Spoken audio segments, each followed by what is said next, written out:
And then we had Tony Schiavone in the ring with Christian Cage and his various ephemera, Nick Plane's mom, and the Lizard.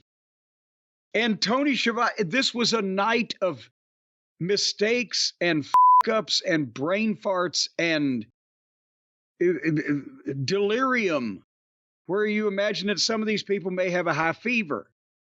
Tony Schiavone says that Christian Cage has a contract to get a world heavyweight title match whenever he wants.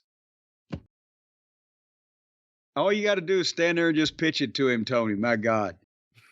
But then Christian Cage catches it and drops it on the ground. He's trying to paint the picture that he finally made the Dino douche there get aggressive and be a monster on purpose when in the big multi-person, whatever the fuck they call it, match they had yet, when Kill Switch grabbed me for the choke slam, I looked in his eyes, and then Christian said, and the light bulb finally went off.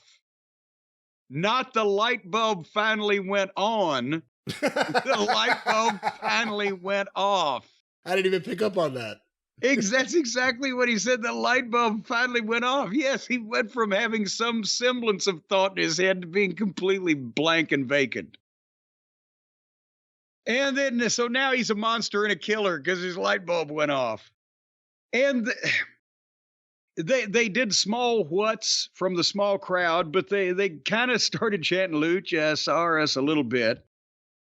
But Cage wants to take the world title from Bryan Danielson, and he's like as you've said before, a Bond villain, but it was a good heel promo, especially in this, judging in this atmosphere. But if a good promo falls in an empty forest, does it draw any money? Did I miss any of the nuances of this thing? Probably not. I've said it before, I'll say it again. I like Nick Wayne in this role. As far as all the young, skinny guys on the roster, I think he's the least offensive because you buy him as a young punk. I shouldn't say punk. You buy him as a young... Punk, or someone who just doesn't do right, or someone who makes bad decisions, and they have a mom leading him along the way. You buy him in that role. He works. You buy him as a juvenile delinquent. Yeah, I hate to put it that way, but yes. They should have him flattening tires and like keying doors in the parking lot.